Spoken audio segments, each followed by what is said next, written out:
आजच्या या चर्चासत्राचे अध्यक्ष माझे मित्र श्री अनिल पाटील, ज्यांनी या चर्चासत्राचं आयोजन केलं, ते माझे जवळचे स्नेही आमदार मनीष जैन, आपण सर्व उपस्थित विद्यार्थी बंधू आणि भगिनी,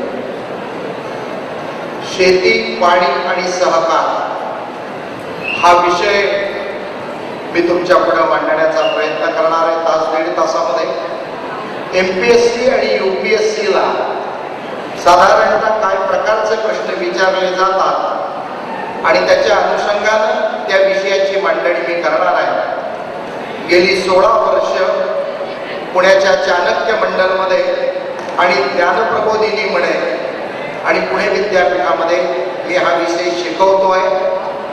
चाणक्य मंडलचं जे स्पर्धा परीक्षेचं मासिक होतं त्याचा पण मी जवळपास 5 वर्ष संपादक होतो. थोडासा माझा परिचय मुद्दाम सांगतो. सुरुवातीला पुणे सकाळमध्ये 14 वर्ष मी मुख्य वार्ताहर होतो. आंतरराष्ट्रीय कीर्तीचे जलतज्ञ डॉक्टर माधवराव चितळे यांच्या हाताखाली मी इरिगेशनमध्ये PhD आणि पोस्ट डॉक्टरेट केलेला आहे. मी मूळचा BCom ग्रॅज्युएट आहे, पण आवड असली तर काय करता येतं. BCom केलंय, नंतर जर्नलिझमची डिग्री केली आहे, MA इकॉनॉमिक्स केलं फर्ग्युसन कॉलेजमध्ये, MA पॉलिटिक्स केलं पुणे विद्यापीठामध्ये, आणि राजीव गांधी पंतप्रधान असताना ग्राउंड वॉटरचा स्टडी करायची मला स्कॉलरशिप मिळाली. तेव्हा ground water exploitation, it's ecological and social impact in dry areas या विषयावर संशोधन केलं. त्याला पुणे विद्यापीठाने MPhil म्हणून मान्यता दिली आणि म्हणून इरिगेशनच्या विषयामध्ये मी PhD केलं आणि पोस्ट डॉक्टरेट सुद्धा मी इरिगेशन याच विषयावर केलं.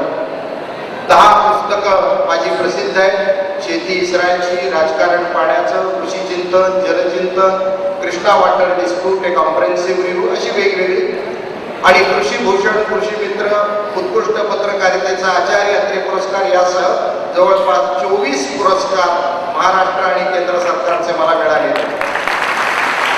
आता एवढा परिचय पूर्ण झाला. आता परिचयाच्या बद्दल सांगतो. आणखी सध्या मी शरद पवारांच्या पक्षाचं जे राष्ट्रवादी नावाचं मॅगझिन आहे त्याचा मी संपादक आहे. 80,000 खप या मासिकाचा आहे. दर महिन्याला 100 पेजेसचं मासिक काढतो. अनेक MPSCची मुलं हे मासिक वाचतात, कारण त्यांच्या दृष्टीनं खूप ताजी इन्फॉर्मेशन त्यात असते. आणि दुसरी माझी नेमणूक आहे जलसंपत्ती नियमन प्राधिकरणामध्ये सेक्रेटरी रँकमध्ये सदस्य म्हणून. माझ्याकडे काम आहे सगळ्या महाराष्ट्राचं पाण्याचं वाटप करणं आणि त्या बल्कचं टॅरिफ म्हणजे होलसेलचे दर ठरवणं महाराष्ट्राचे. हे काम मी करतो. मी मुंबईला वर्ल्ड ट्रेड सेंटरमध्ये बसतो सकाळी 10 ते 12 आणि दुपारी 12 नंतर राष्ट्रवादी भवनमध्ये. एवढा परिचय पुरे. माझ्या विषयाला प्रारंभ करतो. विषय मी मांडणार आहे आज तुमच्या पुढं शेती, पाणी आणि सहकार MPSC आणि UPSCच्या दृष्टिकोनातून. महाराष्ट्राची साधारणतः तुम्ही जर पावसाची परिस्थिती बघितली तर 85% पाऊस हा नैऋत्य मोसमी वाऱ्यांच्यामुळे जून ते सप्टेंबर या काळामध्ये पडतो. 10% पाऊस हा साधारणतः सप्टेंबर ते डिसेंबर या काळामध्ये ईशान्य मोसमी वाऱ्यांच्यामुळे पडतो. आणि उरलेला 5% पाऊस हा साधारणतः डिसेंबरच्या नंतर पडतो, ज्याला उन्हाळ्यात पडलेला पाऊस, ज्या वळवाच्या सरी आधी असं आपण म्हणतो त्या प्रकारचा पाऊस. या पावसाचा गेल्या 200 वर्षाचा डाटा आपल्याकडे उपलब्ध आहे. त्याचा जर नीट अंदाज केला आणि अभ्यास केला तर लक्षात असं येतं की गेल्या 200 वर्षामध्ये पावसाचं मान कुठेही फारसं कमी झालेलं नाही. 5-10% फरक इकडे तिकडे होत असेल. 1870 ते 1940 या काळामध्ये जेव्हा आपल्या महाराष्ट्राचे हेराल्ड मॅन्यू हे कृषी संचालक होते, त्यांनी या काळाचा अभ्यास केला आणि ते अशा निष्कर्षाला आले की साधारणतः 100 वर्षातली 30 वर्ष ही दुष्काळाची असतात, म्हणजे 70 वर्ष बऱ्यापैकी पावसाची असतात. आता आपण असं चित्र बघतोय की 2 पावसांच्या मध्ये पडणारा जो खंड आहे तो साधारणतः 7 दिवसांपासून 46 दिवसांपर्यंत आहे. त्यामुळे बऱ्याचदा काय होतं, ज्याला इंग्रजीमध्ये आपण ड्राय स्पेल असं म्हणतो, की हा 2 पावसांच्या मध्ये खंड पडल्यामुळं अनेकदा खरीपाचं पीक आपल्याला हाताशी आलंय असं वाटतं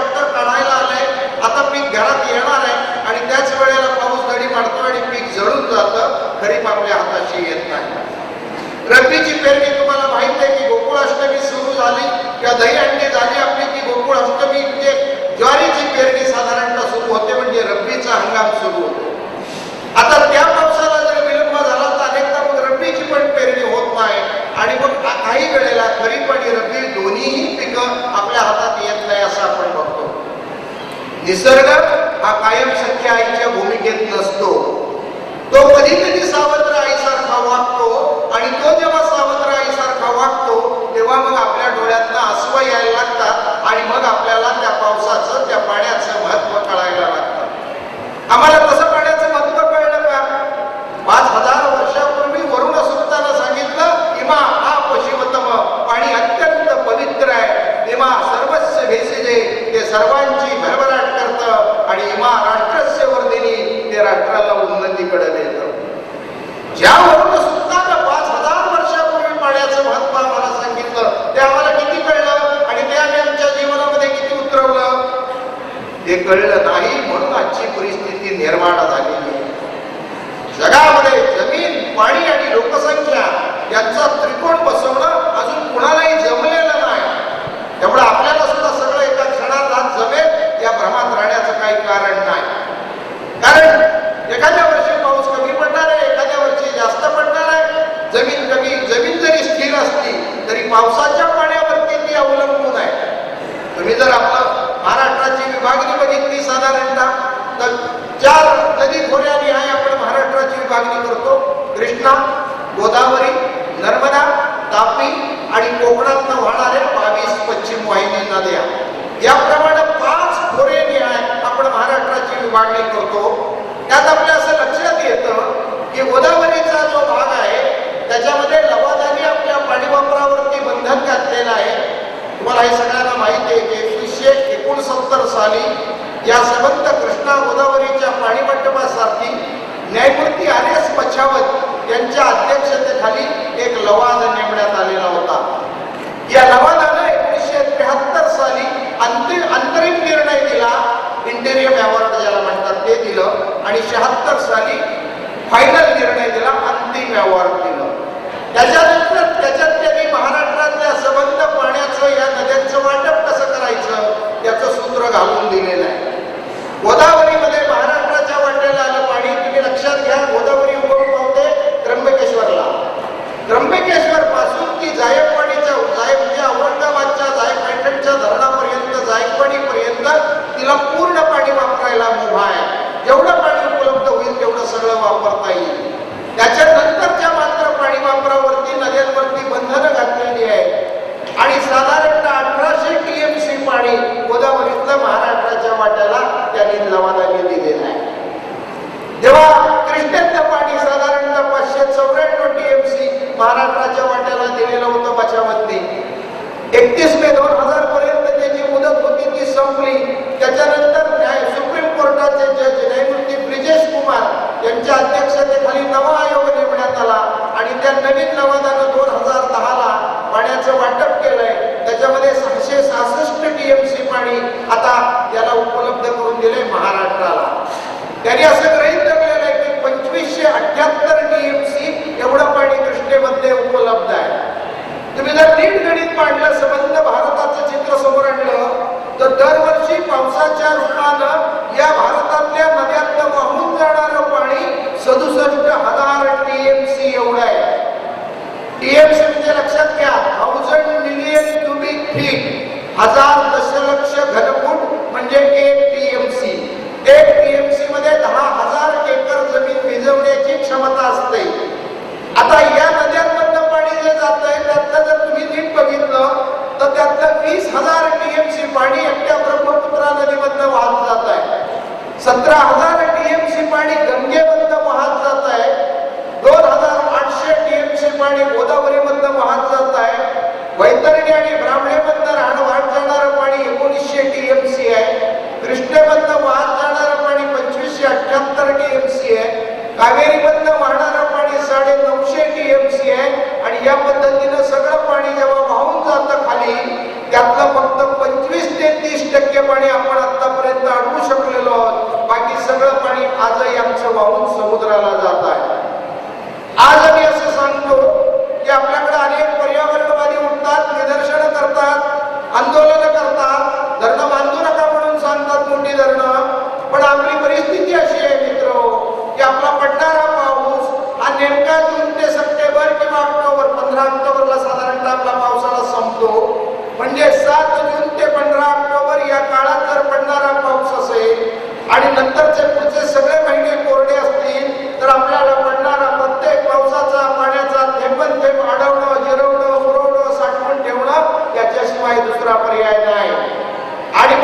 मोठी धरणं अपरिहार्य कशासाठी आहेत? समजा जळगाव सारखं मोठं शहर आहे, पुणे मुंबई सारखं मोठं शहर आहे, याला वर्षभर ज्याला आपण 100% डिपेंडेबिलिटी म्हणतो, 100% विश्वासार्हतेचं पाणी म्हणतो, ते पाणी आपल्याला पुरवावं लागतं.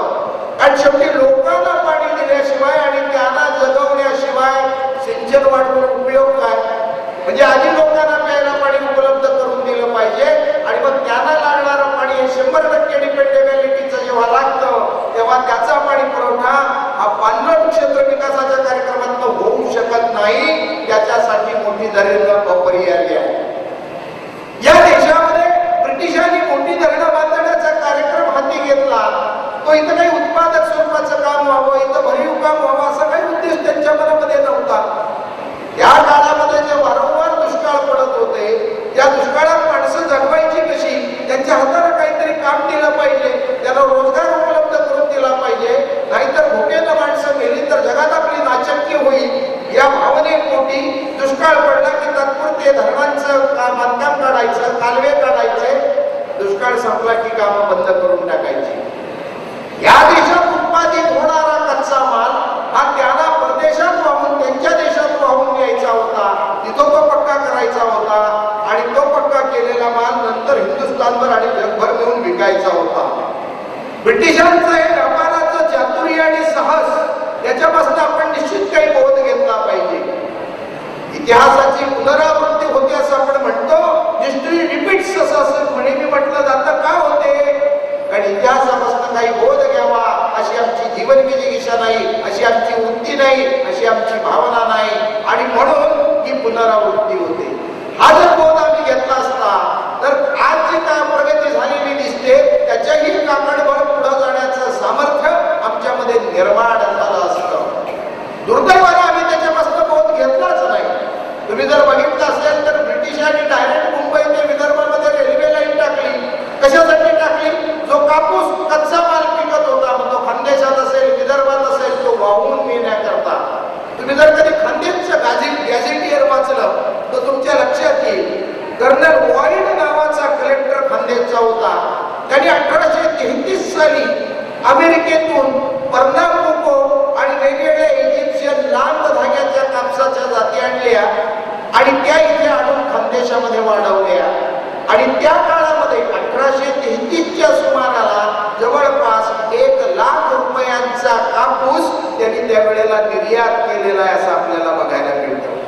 म्हणजे ज्या काळामध्ये ब्रिटिश लोक राज्य करत होते त्यांचं धोरण किंवा त्या काळातला झालेला वाद हा धरणं की कालवे अशा प्रकारचा होता. आणि ब्रिटिशांचा प्राधान्यक्रम हा रेल्वेला होता. म्हणजे ज्या काळात हिंदुस्थानमध्ये रेल्वेवरती 15 कोटी रुपये खर्च झालेले होते त्यावेळेला फक्त धरणा कालव्यांवर झालेला खर्च 2 कोटी रुपये होता.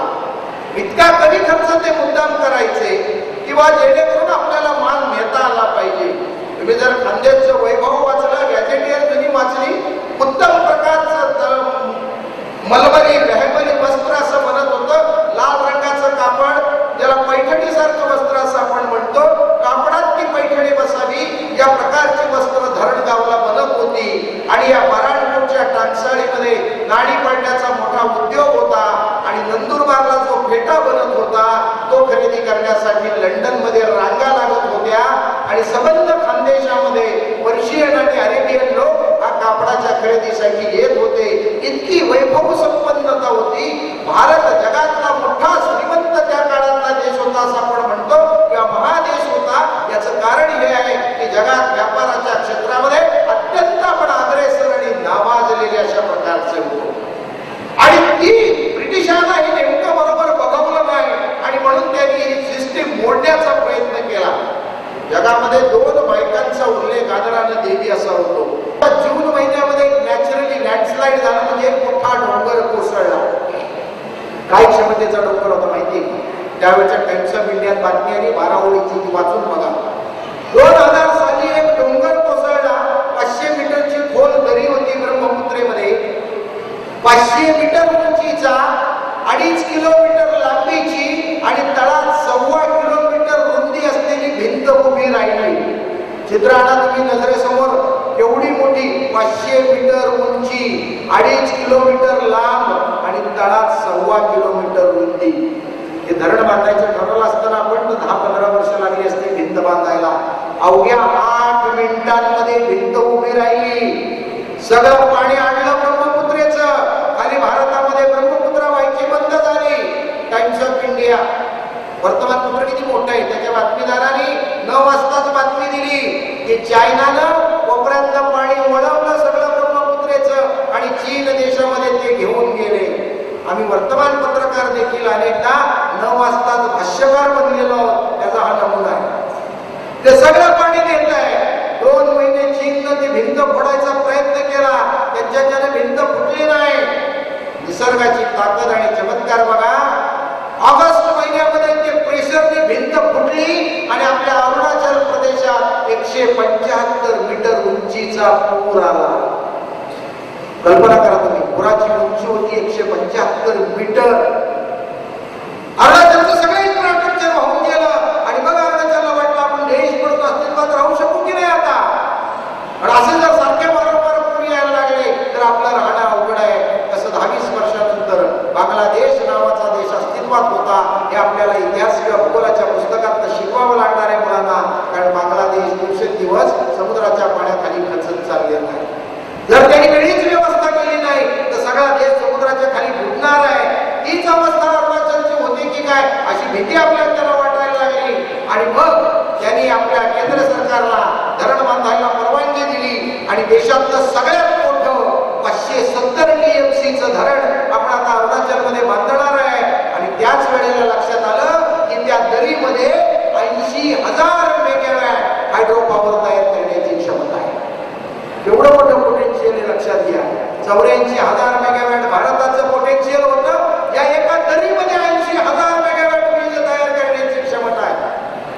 आणि मग आपण या दृष्टीने आता विचार करावा लागणार आहे, या पुढचं नियोजन करावं लागणार आहे की ही संबंध आम्हाला जेव्हा शेती उभी करायची या देशाची आणि या देशाचा नावलौकिक जगामध्ये संबंध करायचा आहे, त्यावेळेला आधुनिक पद्धतीच्या शेतीची कास आपल्याला धरावी लागणार आहे. या पुढच्या काळात अडाण्याची शेती असणार नाही, परंपरागत शेती असणार नाही. शिकलेल्या माणसाला ज्याला कॉम्प्युटर येतो, संगणक येतो, ज्याला रेनफॉल कळतो, ज्याला वेदर कळतं, स्टेशन्स वाचतात येतात, इंटरनेट चालवता येतं, असं सगळं आधुनिक ज्ञान असलेला मनुष्य हा शेतीत घालावा लागणार आहे. विषय खूप मोठा आहे, खूप बोलण्यासारखा आहे, खूप सांगण्यासारखा आहे. पण मला माहिती आहे की तुमची जेवणाची वेळ झालेली आहे, त्यामुळे मी अधिक बोलत नाही. पण मनीष भाऊने आज बोलण्याची संधी उपलब्ध करून दिली, काही थोडंफार बोलता आलं. खरं तर मला 1 दिवसाचा अखंड तास दिला तर 10 तास तुमची बसण्याची तयारी असेल, तर 10 तास बोलण्याची माझी तयारी आहे. यांची तयारी असेल त्या मुलांनी यावं. 10 तास बसायचंय बरं का, त्यांनीच या कोर्सला या. बाकीची फुगीर भरती मला नकोय. मला 10 मुलं आली तरी चालतील. त्या 10 मुलांना हा विषय परीक्षेच्या रीतीनं शिकवण्याची माझी तयारी आहे. केव्हा तरी एकदा पुन्हा ही संधी मनीष दादा प्राप्त करून देतील या आशेसह आजच्या बोलणं थांबवतो. या विषयाच्या स्पष्टापट्ट संस्कारांची ही क्षीण प्रतिबिंब जशी समजली तशी समजून तुमच्या पुढे मांडली. हे भाषण म्हणजे या कालखंडातल्या संस्कारांना मी वाहिलेली आदरांजली आहे. तुमच्याविषयी माझ्या मनामध्ये जो आदर आहे, ऋण आहे, त्याचं हे प्रतीक आहे असं तुम्ही समजा आणि न्यून ते पुरतं अधिक ते सर्च करून घ्या. एवढीच तुमच्या चरणी विनंती करतो. तुमच्या भावी आयुष्याला वाटचालीला शुभेच्छा देतो. तुम्ही इतकं मोठं व्हावं